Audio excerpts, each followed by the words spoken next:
தொடர்ந்து இந்த தருணத்திற்கான தலைப்புச் செய்திகளை நாம் பார்க்கலாம்.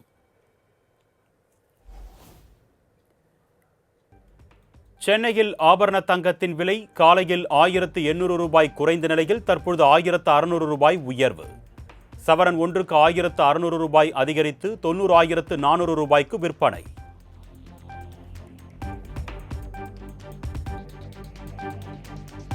முறையாக நெல் கொள்முதல் செய்யப்பட்டிருந்தால் நெல்லை சாலையில் குவித்து வைக்க வேண்டிய அவசியம் ஏற்பட்டிருக்காது. நாள் ஒன்றுக்கு வெறும் 600 மூட்டைகள் மட்டுமே கொள்முதல் செய்யப்பட்டதாக எடப்பாடி பழனிசாமி குற்றச்சாட்டு சொல்லியிருக்கின்றார். அதுவும் தினந்தோறும் அவதூறு கருத்துக்களை எடப்பாடி பழனிசாமி கூறி வருகிறார் என்ற ஒரு கருத்தை சொல்லியிருக்கின்றார். என்ன அவதூறு கருத்து என்று இதுவரை எனக்கு தெரியவில்லை. நேரடி கொள்முதல் செய்யப்பட்டிருந்தால் விவசாயிகள் சாலை ஓரமாக நெல்மணியை குவித்து வைக்க வேண்டிய அவசியம் இல்லாமல் இல்லை. அதேபோல் திறந்த வெளியில் கொள்முதல் நிலையத்திற்கு எதிராகவே பல்லாயிரக்கணக்கான மூட்டை நெல்மணிகள் குவித்து வைத்திருந்தார்கள்.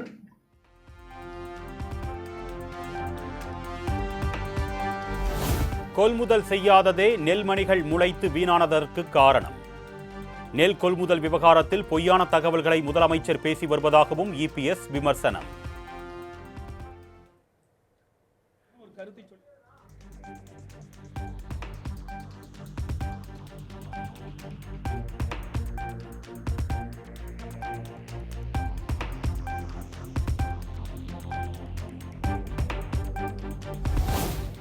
தமிழ்நாட்டில் உள்ள வாக்காளர் பட்டியலில் பல்வேறு குளறுபடிகள் உள்ளதாக எடப்பாடி பழனிசாமி சாடல். எஸ்ஐஆர் என்ற வார்த்தையை கேட்டாலே திமுக அஞ்சுகிறது என்றும் விமர்சனம்.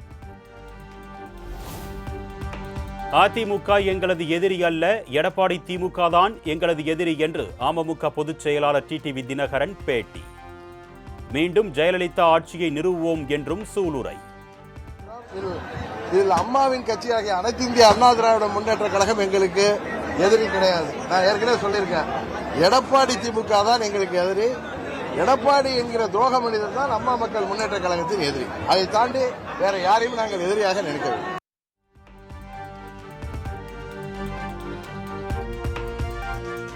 துரோகத்தை வீழ்த்துவதற்கு செங்கோட்டையன் ஓபிஎஸ் உடன் கைகோர்த்து தேர்தல் பணியாற்றுவோம் என்று அமமுக பொதுச் செயலாளர் டிடிவி தினகரன் பேட்டி.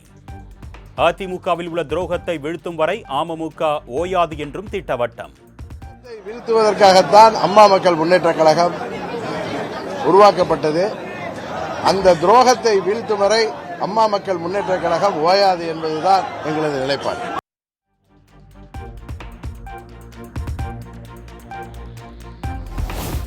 ஓபிஎஸ் போன்ற துரோகிகள் இருப்பதால் தான் அதிமுகவால் ஆட்சிக்கு வர இயலவில்லை.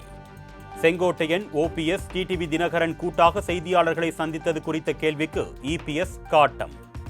துரோகிகள் அதிமுக இருந்த காரணத்தினால தான் எங்களை 2021 ஆட்சிக்கு வர முடியல.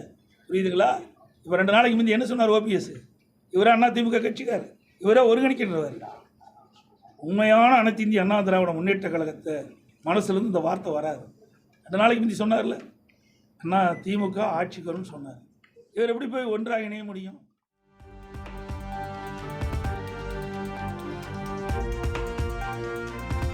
முன்னாள் அமைச்சர் செங்கோட்டையனை அதிமுகவில் இருந்து நீக்குவதில் எந்த தயக்கமும் இல்லை. ஓபிஎஸ், டிடிவி தினகரன், செங்கோட்டையன் ஆகியோர் திமுகவின் பி டீம் என்றும் எடப்பாடி பழனிசாமி சாடல். யார் பேசிட்டு அவங்க நினைவிடத்துல 3 பேரும் உள்ளாய் 3 பேரும் பேசியிருக்காங்க. அவகிட்ட பேசினாங்களா?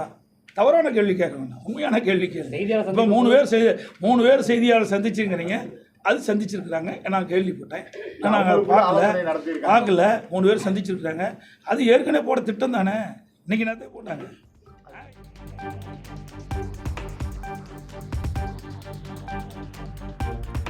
தாவேகாவுடன் கூட்டணி குறித்து இதுவரை எந்த பேச்சுவார்த்தையும் நடத்தவில்லை. 2026இல் அதிமுக தனி பெரும்பான்மையுடன் ஆட்சி அமைக்கும் என்றும் இபிஎஸ் திட்டவட்டம். அனைத்து இந்திய அண்ணா திராவிட முன்னேற்ற கழகம் தாவேகாவோட கூட்டணி நாங்கள் பேச்சுவார்த்தை இதுவரைக்கும் நடத்தலை. அதே மாதிரி தாவேகா அதிமுக கட்சியோட கூட்டணி பேச்சுவார்த்தை நடத்தலை. நீங்களா ஒரு யூகத்தை பண்ணிக்கிட்டு, நீங்களா ஒரு கற்பனை பண்ணிக்கிட்டு நீங்கள் செய்தி வெளியிட்டீங்களா? பொறுப்பு நாங்கள் அல்ல. என்ன எண்ணுகின்றீர்களோ நிச்சயமாக நடக்கும். இப்பொழுதும் சொல்கின்றேன், 2026 சட்டமன்ற தேர்தலில் அனைத்து இந்திய அண்ணா திராவிட முன்னேற்ற கழக தலைமையில் அமைக்கப்பட்ட கூட்டணி பெரும்பான்மையான இடங்களிலே வெற்றிவிடும். அதிமுக தனி பெரும்பான்மையோடு ஆட்சி அமைக்கும்.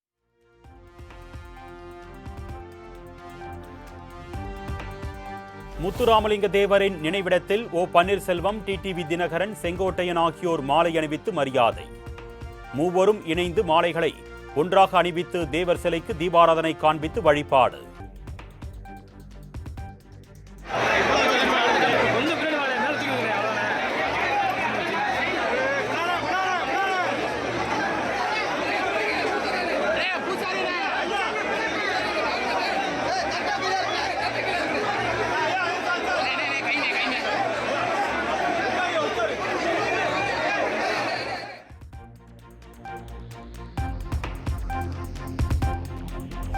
சசிகலாவுடன் ஓபிஎஸ், செங்கோட்டையன் சந்திப்பு. முத்துராமலிங்க தேவர் நினைவிடம் அருகே மூவரும் சந்தித்து கலந்துரையாடினர்.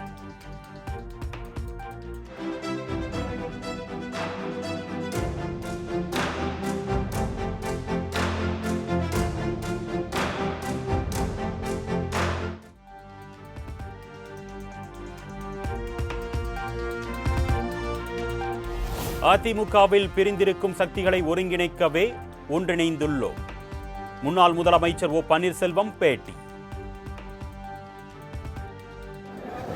நாங்கள் இன்றைக்கு அனைத்து இந்திய அண்ணா முன்னேற்ற கழகத்தில் பிரிந்திருக்கின்ற சக்திகள் அனைவரும் ஒருங்கிணைக்க வேண்டும் என்ற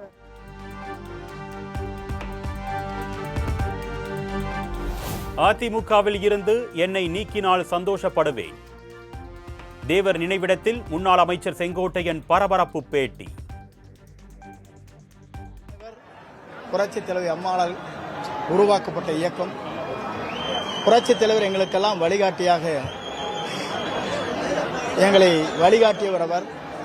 எங்களை வாழ வைத்தவர் புரட்சித் தலைவர் அம்மா அவர்கள். நாம் அனைவரும் ஒருங்கிணைந்து திராவிட முன்னேற்ற கழகத்தை வீழ்த்துவதற்காகத்தான் அனைவரும் ஒருங்கிணைவோம் என்று குரலை நான் கொடுத்தேன். அதேதான் இன்றும் நீடிக்கப்படுகிறது.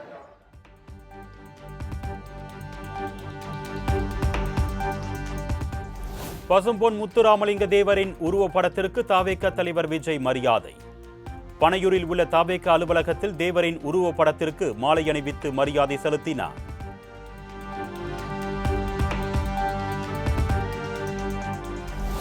பசும்பொன் முத்துராமலிங்க தேவரின் நினைவிடத்தில் தாவேக நிர்வாகிகள் மரியாதை. பொதுச் செயலாளர் புசி ஆனந்த் உள்ளிட்டோர் நேரில் அஞ்சலி செலுத்தினர்.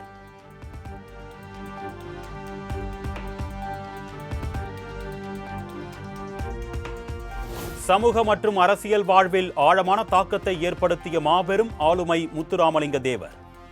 கண்ணியம், ஒற்றுமை மற்றும் சுயமரியாதையின் பக்கம் உறுதியாக நின்றவர் என்றும் பிரதமர் மோடி புகழாரம்.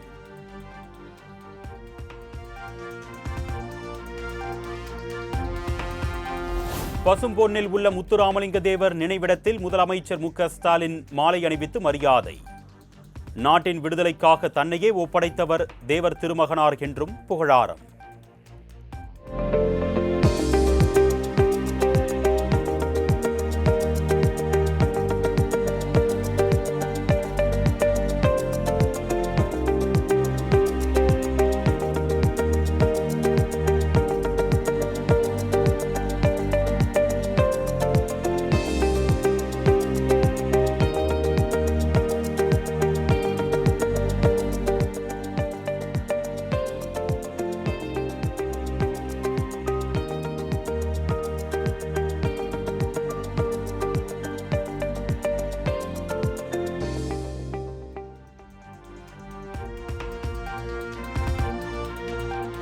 பசும்பொன் முத்துராமலிங்க தேவருக்கு பாரத ரத்னா விருது வழங்க வழிமொழிகிறேன்.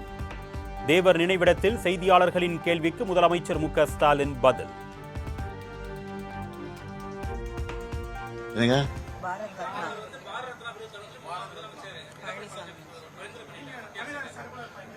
அதை நாங்கள் வழிமொழி காத்துக்கிட்டு இருக்கோம். அது ஒன்றும் பிரச்சனை இல்லை.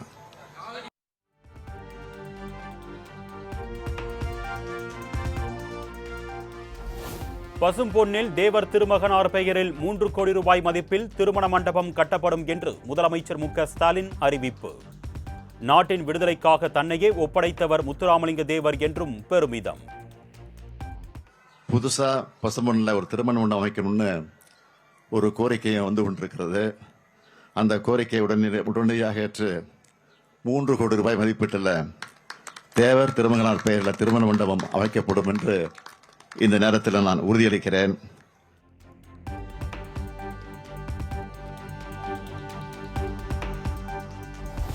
பசும்பொன்னில் உள்ள முத்துராமலிங்க தேவர் நினைவிடத்தில் அதிமுக பொதுச் செயலாளர் எடப்பாடி பழனிசாமி மரியாதை. முத்துராமலிங்க தேவருக்கு பாரத ரத்னா விருது வழங்க வேண்டும் என்று அதிமுக சார்பில் மத்திய அரசை வலியுறுத்தியுள்ளதாக பேட்டி. மக்களுக்கு தொண்டாற்றிவர். அப்படி உயர்ந்த உள்ளம் கொண்ட தேசபக்தி மிக்க மரியாதைக்குரிய போற்றுதலுக்குரிய தேவர் ஐயா அவர்களுக்கு பாரத ரத்னா வழங்க வேண்டும் என்று அனைத்து இந்திய அண்ணா திராவிட முன்னேற்ற கழக சார்பாக நேரடியாக மத்திய உள்துறை அமைச்சரை சந்தித்து கோரிக்கை மனு அளித்துள்ளோம்.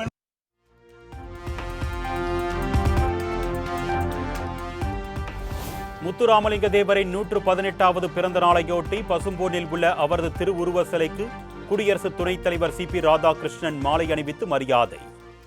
பாஜக மாநில தலைவர் நயினார் நாகேந்திரன் உள்ளிட்டோரும் மரியாதை செலுத்தினர்.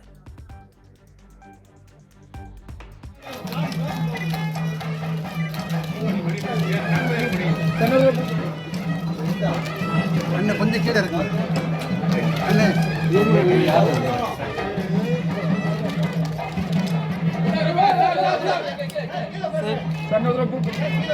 கொஞ்சம் பூவல்லி போடுங்க சார். கொஞ்சம் பூவல்லி போடுங்க சார்.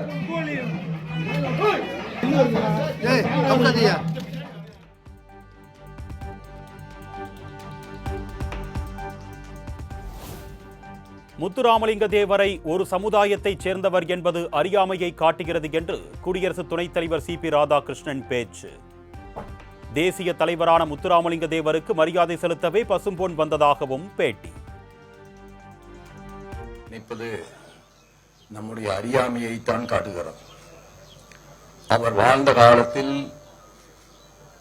அத்துணை சமுதாயங்களையும் தன்னோடு அழைத்துச் சென்று தலைமையேற்றவர் பசும்பொன் ஐயா அவர்கள்.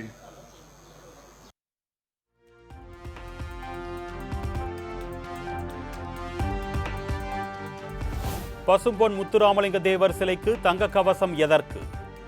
ஒரு பொட்டு தங்கமும் அணியாத தேவரே இதனை விரும்ப மாட்டார் என்றும் சீமான் கருத்து. புரியுதா உங்களுக்கு? அப்படிப்பட்ட ஒரு எளிய மகனை நீங்க தங்கத்தை போட்டு அதை மூடி மீது அவர் விரும்பினாரா? அவர் கேட்டாரா? நீங்க ஏன் அவரை வாக்கு வாங்குற ஒரு எந்திரமா பயன்படுத்துறீங்க? வழிபடுகிற தெய்வமா பாருங்க. நீங்க எப்படி போற்றியலா தூற்றியலா நாங்க எப்படி எடுத்துக்கிறது? நீங்க இது கோயிலா தான் வச்சிருக்கணும். நீங்க தேவையற்ற இது பண்ணீங்கன்னா அது கஷ்டம்.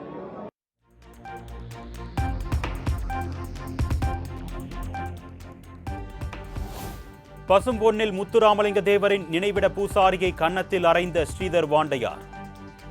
பூசாரியை வெளியே அனுப்ப வேண்டும் என்று கூறி தர்ணாவில் ஈடுபட்டதால் பரபரப்பு.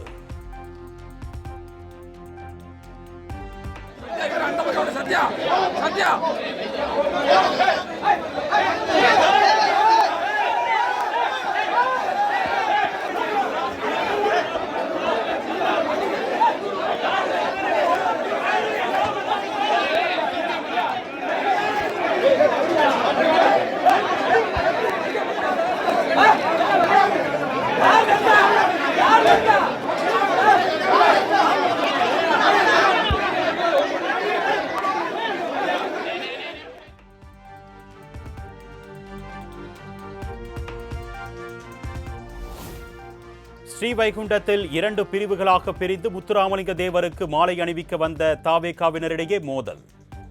ஒரே நேரத்தில் மாலை அணிவிக்க வந்தபோது வாக்குவாதம் தள்ளுமுள்ளு.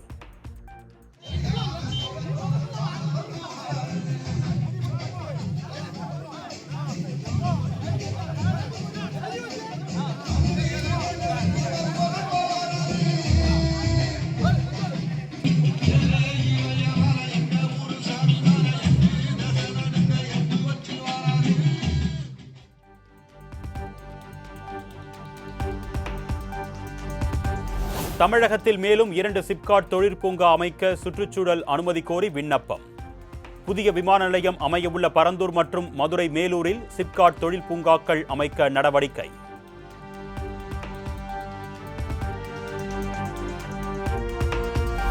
கடந்த 33 நாட்களாக வட மாவட்டங்களில் நெல் கொள்முதல் நடைபெறவில்லை என்று பாமக தலைவர் அன்புமணி ராமதாஸ் குற்றச்சாட்டு. அதிகாரத்தின் உச்சியில் இருப்பவர்கள் விவசாயிகளின் பிரச்சினைக்கு விரைந்து தீர்வு காண வேண்டும் என்றும் வலியுறுத்தல்.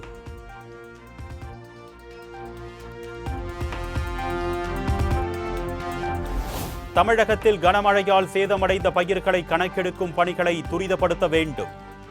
பாதிக்கப்பட்ட விவசாயிகளுக்கு உரிய இழப்பீடு கிடைப்பதை தமிழக அரசு உறுதி செய்ய வேண்டும் என்றும் அமமுக பொதுச் செயலாளர் டிடிவி தினகரன் வலியுறுத்தல்.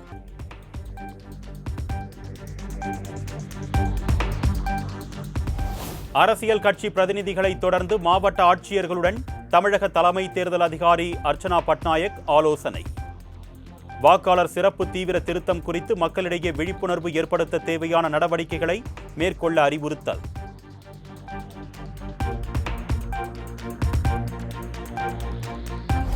கடலூர் மாவட்டத்தில் உயிரிழந்த விவசாயிகளுக்கு 25 லட்சம் ரூபாய் இழப்பீடு வழங்க வலியுறுத்தல். ஆட்சியர் அலுவலகத்தில் நடைபெற்ற குறைதீர் கூட்டத்தில் இருந்து கருப்பு பேட்சுடன் விவசாயிகள் வெளிநடப்பு செய்ததால் பரபரப்பு.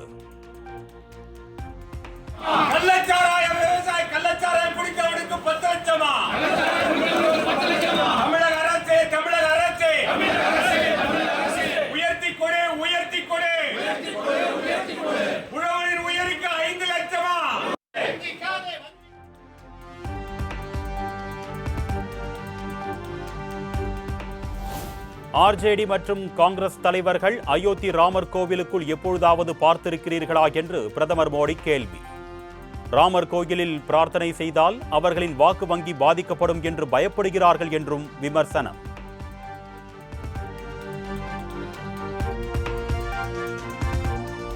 இந்தியாவின் சுதந்திர போராட்டத்தில் மகாத்மா காந்தியும் சர்தார் வல்லபாய் பட்டேலும் முதுகெலும்பாக செயல்பட்டவர்கள். வல்லபாய் பட்டேலின் 150வது பிறந்தநாள் கொண்டாட்ட நிகழ்ச்சியில் உள்துறை அமைச்சர் அமித்ஷா பெருமிதம்.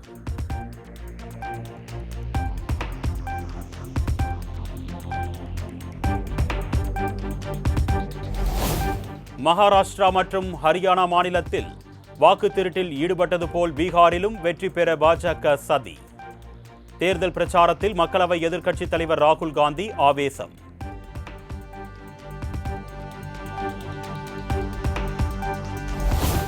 இந்தியா பாகிஸ்தான் போரை அமெரிக்க அதிபர் டிரம்பின் தலையீட்டால் நிறுத்தவில்லை என்று கூற பிரதமர் மோடிக்கு தைரியம் உள்ளதா? பீகாரில் நடைபெற்ற பிரச்சார பொதுக்கூட்டத்தில் ராகுல் காந்தி சவால்.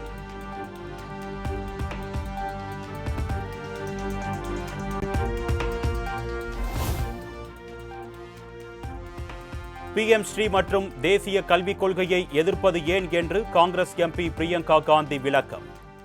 RSS கொள்கையை குழந்தைகளிடம் மூளை சலவை செய்ய முற்படுவதாக குற்றச்சாட்டு.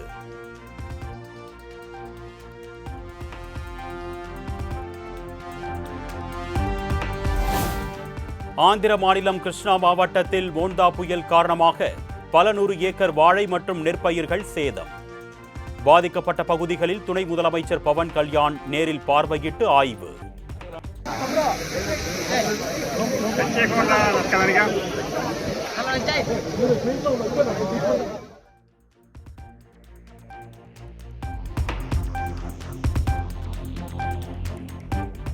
பராமரிப்பு தொகையாக மாதம்பட்டி ரங்கராஜ் மாதம் 6.5 லட்சம் ரூபாய் வழங்க உத்தரவிட வேண்டும். சென்னை குடும்ப நல நீதிமன்றத்தில் ஆடை வடிவமைப்பாளர் ஜாய் கிறிசில்டா மனு.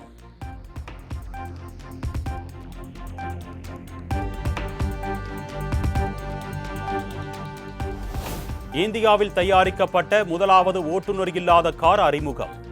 பெங்களூருவில் விப்ரோ நிறுவனம் தனியார் கல்லூரியுடன் இணைந்து உருவாக்கப்பட்ட காரில் துறவிகள் சவாரி செல்லும் காட்சி இணையத்தில் வைரல்.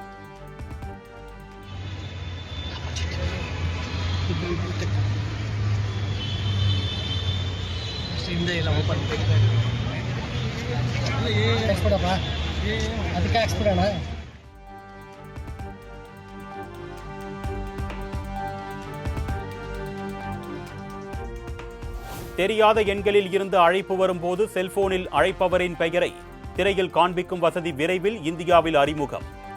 உரிய அங்கீகாரம் கிடைக்கப் பெற்ற பின் 6 மாத காலத்திற்குள் செயல்பாட்டிற்கு வர வாய்ப்பு.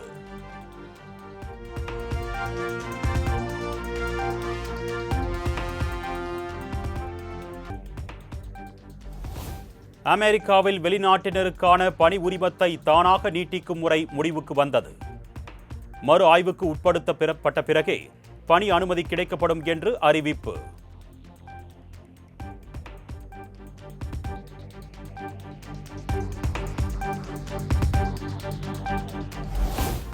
சீன இறக்குமதி பொருட்கள் மீதான வரி 10% குறைப்பு. அமெரிக்க அதிபர் டிரம்ப், சீன அதிபர் ஜி ஜின்பிங் இடையேயான பேச்சுவார்த்தையில் முடிவு.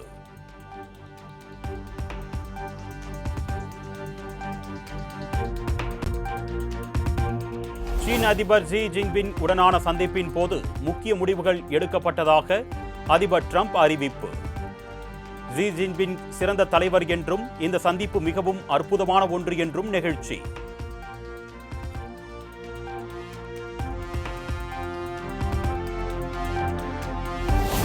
அணு ஆயுதங்களுடன் நீண்ட தூரம் செல்லும் நீர்மூழ்கி ட்ரோன் சோதனை வெற்றி பெற்றதாக அதிபர் புட்டின் அறிவிப்பு. ரஷ்யாவின் மிகவும் சக்தி வாய்ந்த ஏவுகணையை விட கூடுதல் தாக்கும் திறன் கொண்டது என்றும் பெருமிதம்.